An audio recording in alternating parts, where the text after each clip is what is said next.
آج کے سبق میں ہم سیکھیں گے اس تا پر تجوید کا کون سا قاعدہ بن رہا ہے، اور اس کے علاوہ بھی بہت ضروری قاعدے ہم سیکھیں گے۔ ترمیہم بحجارۃ من سجیل،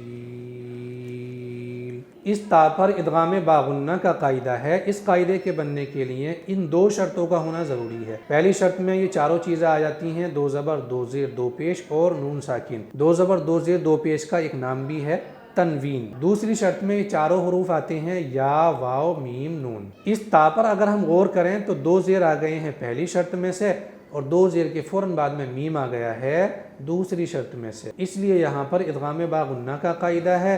جب یہاں پر یہ قاعدہ ہے تو ایک الف کے برابر غنہ کر کے پڑھیں گے۔ یعنی دھیان رکھنے کی صرف یہ دو چیزیں ہیں۔ نمبر ایک، غنہ کرنا ہے، غنہ کہتے ہیں ناک سے گنگنا کر پڑھنے کو۔ نمبر دو، ایک الف کے برابر، یعنی غنہ ایک الف سے زیادہ بھی نہ ہو اور ایک الف سے کم بھی نہ ہو، پورا ایک الف غنہ ہونا چاہیے۔ تو ایک الف غنہ کر کے اگر میں پڑھوں تو آواز ہوگی بحجارۃ من، اور دو زیر کو بغیر غنے کے پڑھوں تو آواز ہوگی بحجارۃ من۔ اس نون پر اخفا کا قاعدہ ہے۔ اخفا کا قاعدہ بننے کے لیے دو شرطوں کا ہونا ضروری ہے۔ پہلی شرط میں دو زبر دو زیر دو پیش اور نون ساکن آ جاتے ہیں، اور دوسری شرط میں تا ثا جیم دال وغیرہ وغیرہ، یہ 15 حروف ہیں، یہ آ جاتے ہیں۔ یہاں پر اگر ہم غور کریں تو نون ساکن آ گیا ہے پہلی شرط میں سے، اور دوسری شرط میں سے سین آ گیا ہے نون ساکن کے فوراً بعد میں، اس لیے یہاں پر اخفا کا قاعدہ ہے۔ اور جہاں بھی اخفا کا قاعدہ ہوگا وہاں ایک الف کے برابر غنہ اور اخفا کر کے پڑھیں گے۔ یعنی دھیان رکھنے کی صرف یہ تین چیزیں ہیں، نمبر ایک غنہ کرنا، نمبر دو اخفا، نمبر تین ایک الف کے برابر۔ غنہ کہتے ہیں ناک میں گنگنا کر پڑھنے کو، نون کو۔ اخفا کہتے ہیں اس نون کو مخرج سے ادا نہ کر کے ناک سے نون کو ادا کرنے کو اخفا کہتے ہیں۔ اور یہ دونوں چیزیں یعنی غنہ اور اخفا ایک الف سے زیادہ بھی نہ ہو اور ایک الف سے کم بھی نہ ہو، پورا ایک الف ہونا چاہیے۔ اگر میں ان تینوں چیزوں کا خیال کرتے ہوئے یعنی اخفا کرتے ہوئے نون کو پڑھوں تو آواز ہوگی بحجارۃ من سجیل، اور نون پر اخفا نہ کروں یعنی ان تینوں چیزوں کا خیال نہ رکھوں تو آواز ہوگی بحجارۃ من سجیل۔ اخفا میں اس نون کی آواز کو صاف صاف مخرج سے ادا نہیں کرتے ہیں بلکہ نون کو ناک سے ادا کرتے ہیں۔ جیسے ہم پنکھا میں اس نون کو پڑھتے ہیں نا، پنکھا، ہم اس کو پن کھا نہیں پڑھتے، پن کھا غلط ہے، ہم کیسے پڑھتے ہیں پنکھا۔ اسی طرح اخفا میں ہمیں کیسے پڑھنا ہے من سجیل، من سجیل نہیں پڑھیں گے۔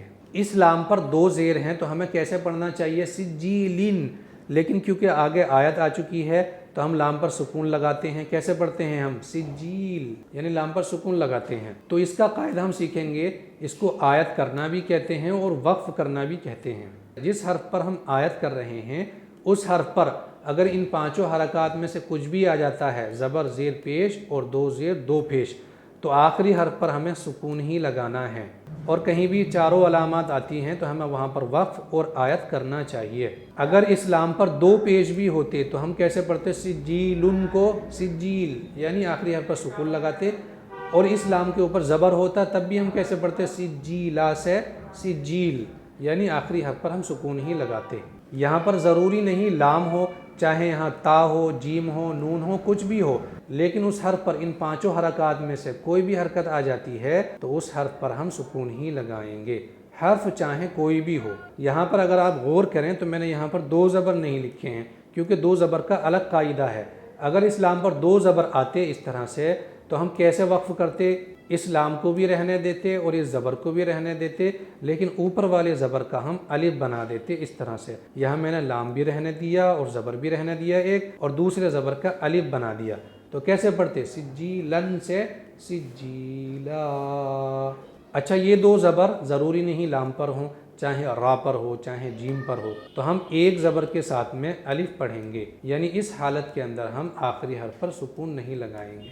قرآن کو خوبصورت انداز میں سیکھنے کے لیے ہمارے اس چینل کو سبسکرائب ضرور کریں۔